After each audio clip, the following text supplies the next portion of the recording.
Welcome back to Investing with Mackie.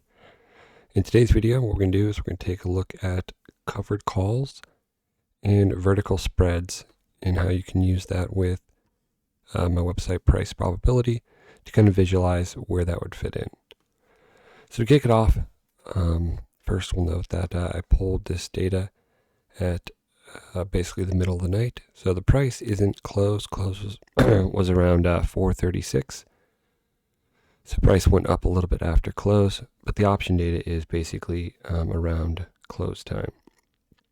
So with that being said, we'll start off and let's kind of look to see how you could use this data to plan out a covered call and how you can kind of predict how much money you might be able to make. So first off, with the covered call, you have to own the underlying shares in order to sell the option. So in this case, it's a single option that you'd be selling against 100 shares of, in this case, SPY. So with that being said, we can look at basically the different prices of the options to determine how much we could make. And then we'll also take a second to look at theta to see how much we can make per day, essentially on that option. So with that said, a lot of people like to sell options around that 30 to 45 day time frame. So let's start with that and then kind of go from there. So we'll go ahead and zoom in our view. So we can basically click and select a zoomed in view. Now if we're looking about 30 days out, currently today's October 11th for this video. So 30 days out takes us to November 11th-ish. So we'll kind of zoom in a little bit tighter. And we can see kind of middle of the screen, we're getting to November 10th right there. So we'll use that as our point of reference. Now, as we look at this, we can see most of these, if not all of these, almost are in the money. And if you're selling covered calls, depending on kind of your risk profile, you're probably going to be looking at out of the money calls in order to make money on the underlying as well, so you don't lose out on any potential gains there. So what we can do is on the side here, we can go ahead and scroll down to where the options currently are priced. And we can kind of add and remove lines as we want. So if we're not really concerned about the in the money options, we can go ahead and basically I'll kind of find a point reference, which is, we'll say 335. If I double click, it hides everything except for that one. And then we'll just go ahead and add options out of the money. And so we can kind of see, maybe we would go up to, say, 450, see where that gets us. So as we go back out to our benchmark November 11th, we can see that the prices here are listed per share.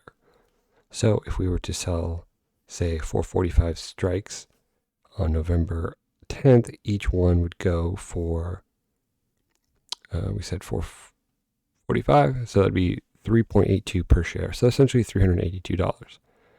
Considering the underlying is around 430, we're looking almost around 1% on that one, slightly under, right? So if you owned 100 shares, you'd be somewhere around $43,000.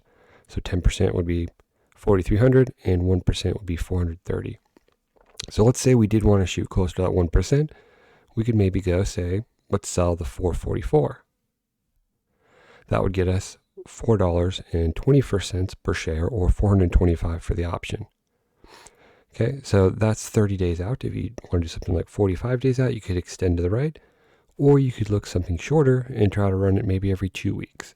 And this is why I really think it's cool to look at theta over time, so we can see where the max theta is and how we can maybe optimize that. So let's scroll down and take a look at our theta chart, and we'll zoom in, kind of looking for that same time frame. So right here, I'll reset it so we can kind of see as we zoom in. Let's take that view right there and maybe pan a little bit.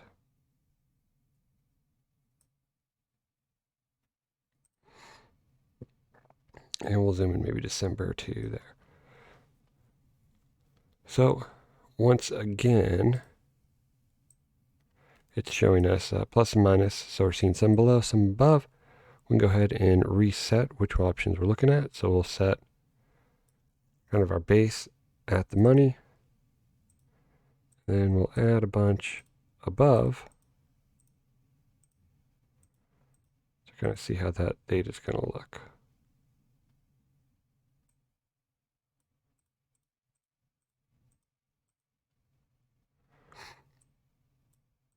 So we'll go up to 450 again. So as we can see here, looking at the November 10th, right, our theta, we're seeing, right, if we sold the 450, we're at 9.5 cents per day, right? But over 100 shares, so that'd be about $9.50 per day. And then as we go to strikes closer to the money, because there's more value for that time, they'll actually decrease more. And what we can see here is about this 30-day is probably a good point. It's fairly steady. And then if we were to kind of drop into, maybe the 444, right, it actually starts to increase in theta as we move to the left, closer to expiration. So we can see if we're November 10th, at say the 444, we're looking at about 12.8 cents per day per share, so $12.80. And then as we move to the left, right, we can see that increases to 13.7 to 14, and then we can see that starts to go back up. So if I were looking at this, you'd kind of ideally look to maybe open on November 10th, and then you would want to exit somewhere around, right, October 27th. So you're holding it for about 2 weeks of the 30 days, right? So that would allow you to kind of optimize the theta burn while it's at max. And then also, if we take a look at our delta, and this is kind of cool while we have both of them, is you can see that, zooming in, kind of looking at that same time frame, right, as we get closer to expiration, that delta starts to increase. So in this case, any movements in the underlying are going to affect our option more than the further out you are. So this is why if we play that 30-day time frame, we can end up getting better theta and then less impact by delta. So as the price does go up and down, we're less likely to lose any gains there. So that's kind of an example of how we can look at a covered call. So you can kind of pick your price, figure out how much you might want to make, and then adjust it from there. Now, obviously, theta burn is not linear. So as we looked at kind of our initial prices and we said, oh, I want to make 1% per month, and you picked an option that was about 30 days out for about 1% of the ownership of 100 shares for the underlying, right? The theta is actually not linear. So something to pay attention there. It's not just straight down to your closeout point. So if you can get higher theta in different points of time, you might be able to optimize those earnings. Now with a vertical strike, the goal here is to basically pick two different strikes. So we can look at that here and we can pick the difference and see how much we can potentially gain. So if we look at our lines again, and let's say we still look at 30 days, we can go ahead and say, all right, well, with this one, I definitely don't want it to become in the money because then you start to lose a lot of money. So with covered calls, it takes less money to get in, which means you can make more and it's a higher risk. So let's say we look at maybe the 444 to 445. So we can go ahead and hide everything except for those. So in this case, we can see November 11th, we're basically getting, what's that, 380 to 424. So it's about 20, 40-ish dollars spread between the two over 100 shares, right? So 424 and 382. Now with a vertical spread, the max loss is if it were to go above the money or everything was to go in the money, right? So say the price went to $450, right? Someone could execute or exercise the call at 444, and then we would exercise our call at 445, and we'd have to pay that difference between the two. So essentially, our max loss would be 100, but in this case, we could gain $40, right? So as long as the shares stay under 444, we would be able to make $40 over the course of a month, and our risk is 100, and we have $100 tied up in collateral. So essentially, you're looking at making 40% over the course of a month. But there's a lot of risk there. You could lose everything. So let's go ahead and take a look at the delta now to see how that actually applies and is it reasonable? What is our risk? So we can come down here. Let's tighten in our view up a little bit further. And we can see November 10th. Let's go ahead and get rid of the lines we don't care about. So we're doing 444.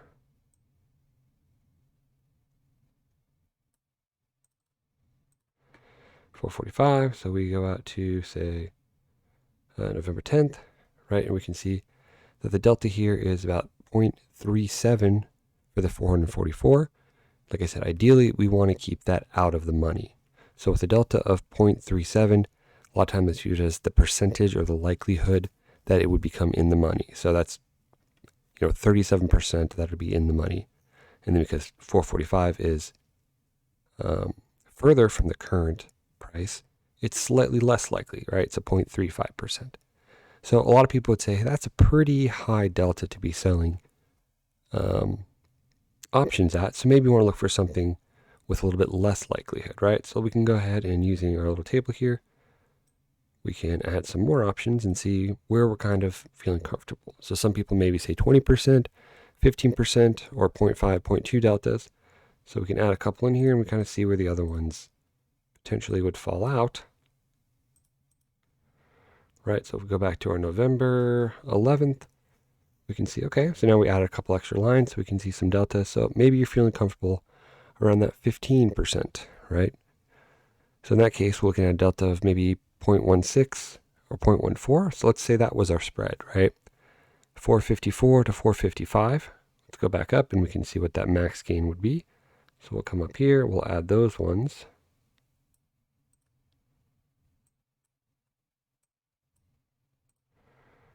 And then we'll get rid of the other ones just so there's a little less clutter here. Okay, so we can see November 11th. In this case, we're looking at a lot less difference between the two options, right?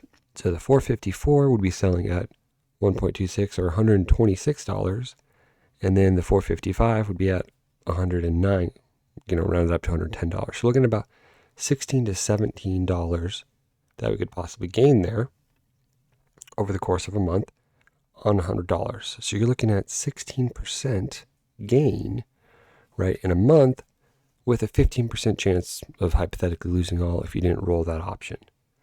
So we can also now go down and look at the theta, and this is what's cool again about seeing all the numbers here,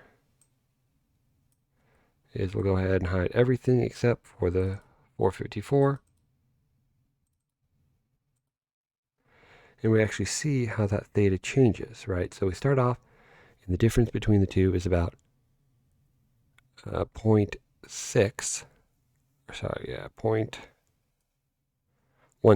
right? So basically half a dollar a day, right, on $100. So you do one of these vertical spreads, you're making $1 a day, and it's like that stays fairly consistent kind of.